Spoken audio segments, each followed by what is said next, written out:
Je m'appelle Patricia et je parlerai ici au nom de Hildegard Schneider, directrice de World Wide Wings. Éveil messianique, les constellations annoncent l'Évangile, deuxième partie. Les étoiles et les constellations du ciel occupent une place importante dans les récits bibliques et servent de symbole lors de la création d'Élohim, de ses promesses et de sa souveraineté sur l'univers. Il ne s'agit pas d'astrologie ou d'horoscope, mais de la constellation grandiose du ciel que proclame le récit de l'Évangile. Voici un résumé des 12 constellations du zodiaque, les Mazzaroth. Chacun des 12 signes du zodiaque fait allusion à un événement prophétique en rapport avec l'histoire du salut de ce monde. L'explication des constellations est tirée du livre God's Voice in the Stars, Zodiac Signs and Bible Truth de Kent Fleming. Le bouquetin représente la vie issue de la mort, du Messie, du sacrifice.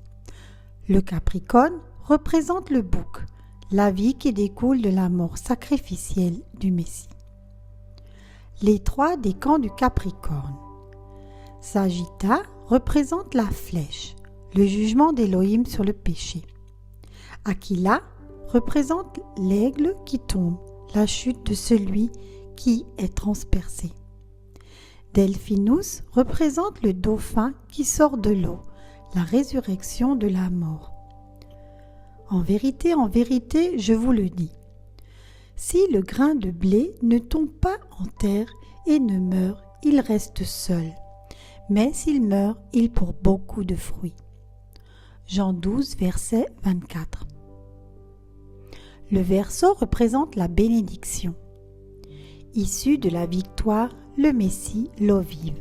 Le Verseau représente le Verseau, l'eau de la vie qui est déversée sur les rachetés. Les 3 décans du Verseau. Piscis représente le poisson du sud, l'eau vive qui est reçue en abondance. Pégase représente le cheval ailé, le retour imminent du Rédempteur. Cygnus représente le cygne, le retour certain du Sauveur. Les poissons représentent la libération de l'esclavage, le Messie, le libérateur. Les poissons représentent les bénédictions de la rédemption retardée. Les 3 décans des poissons. Le ruban représente un cordon. Les rachetés sont liés. Andromède représente la femme enchaînée, les rachetés dans la servitude et l'affliction. Céphée représente le roi couronné, le Rédempteur qui vient pour régner. Et il leur dit, « Suivez-moi, et je vous ferai pêcheurs d'hommes. » Matthieu 4, verset 19. Et il leur dit, « Jetez le filet du côté droit de la barque, et vous trouverez. » Ils jetèrent donc le filet, et ils ne purent le ramener, tant les poissons étaient nombreux. Jean 21, verset 6. Le bélier représente la gloire issue de l'humiliation, le Messie l'agneau couronné. Le bélier représente l'agneau, la rédemption accomplie.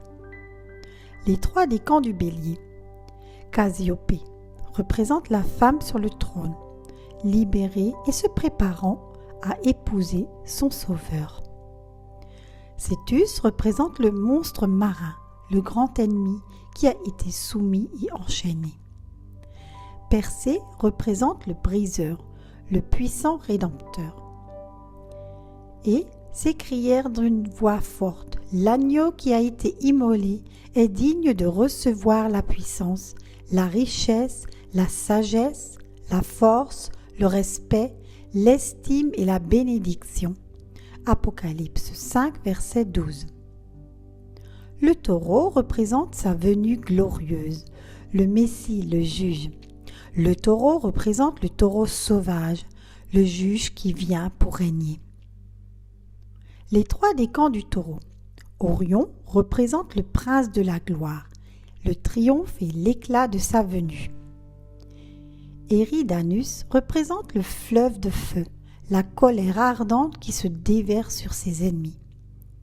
Auriga représente le berger, la protection de son peuple au jour de la colère. Tu m'as rendu fort comme un taureau sauvage, je suis couvert d'huile fraîche. Psaume 92, verset 11. Les Gémeaux représentent son règne sur la terre, le Messie, le roi. Les Gémeaux représentent les Gémeaux, le prince et le sauveur à venir. Les trois décans des Gémeaux. Le puce représente l'ennemi, celui qui est foulé aux pieds. Canis Major, Sirius, représente le prince de gloire à venir. Canis Minor, Procine, représente le Rédempteur, le Sauveur à venir. Après quoi, nous les vivants qui resterons, nous serons enlevés en même temps que sur des nuées à la rencontre du Seigneur dans les airs. Et ainsi, nous serons toujours avec le Seigneur. 1 Thessaloniciens, chapitre 4, verset 17.